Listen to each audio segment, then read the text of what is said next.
Hello everyone and welcome back. Today's review is yet another affordable car. I've got myself the new 2025 Chevrolet Cavalier to drive for the next few days, and it's been getting a lot of attention recently in Lebanon and other markets for its super affordable pricing under $20,000. And today we're checking out what you get and if it's actually worth your money. It's not available in the US, even though Chevy is American.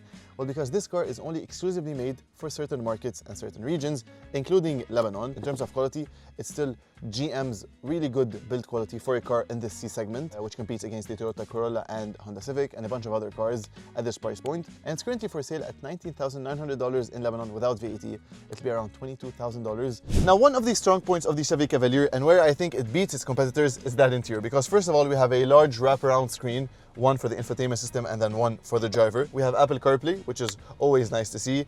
Physical buttons for the HVAC controls, and then a large gear selector, as you can see, with Chevy or Chevrolet displayed on the top. They're leatherette seats with nice blue accents, and you can see that blue scheme all around the car, especially around these air vents. We also have wireless phone charging, a power sunroof, along with auto hold, auto start stop, and traction control. And I love those attention to detail that Chevy has all around the car. And one of the small things I appreciate is how nicely padded this elbow rest is. We also have a storage space under it, but I mean, it's nice to rest your arm on it when it's a very smooth surface. So this is a quick POV tour inside the 2025 Chevy Cavalier. You can see we have a thin steering wheel, flat bottom down at the bottom for more space, I would say, for your feet. We have multimedia controls on the right and then cruise control on the left with a sport mode, which doesn't really change the characteristics of the car, but I mean, it's nice to have. I feel it adds like a bit of extra punch. We have a driver display, very high quality, honestly. I love the display and the design of it, and you can control it via the stalks over here, so you can scroll at the menu, for example, and basically rotate it as such for the different stuff that you want displayed. So settings, for example,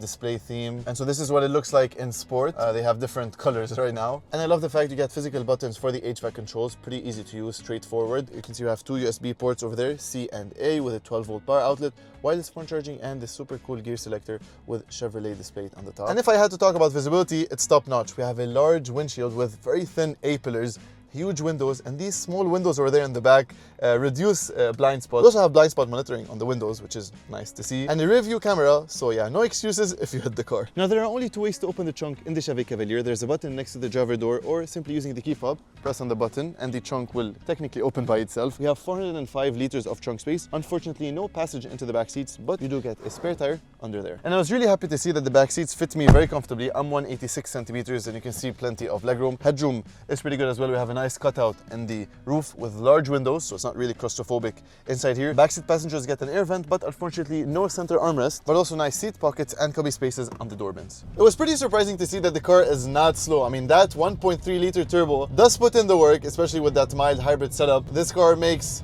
around 270 Newton meters of torque, which again is pretty good figures for a car that weighs under 1.3 tons. I just love how easily maneuverable this car is. Steering is just super light and easy to drive, and the whole car in terms of dimensions, especially having a rear view camera with rear sensors, I mean, makes maneuvering and parking around pretty easy. And where I think the Cavalier beats its competitors is with that interior and the wraparound screen and the nice small details that you get, such as wireless phone charging, a sunroof. There's nothing really negative I have to say about the driving feel. Take it for a test drive. You'll enjoy that punchy response, especially with the dual clutch setup that we have. And good thing you can upshift and downshift yourself. If I were to put it in sport and then accelerate, so yeah, it gets going. It gets going pretty well, and it's good on the highway. And you only have to fill the 44-liter tank inside this car. You don't have to recharge anything because we have a small 48-volt mild hybrid setup, which is to be appreciated, to be honest. It adds efficiency, adds the extra power that you do want.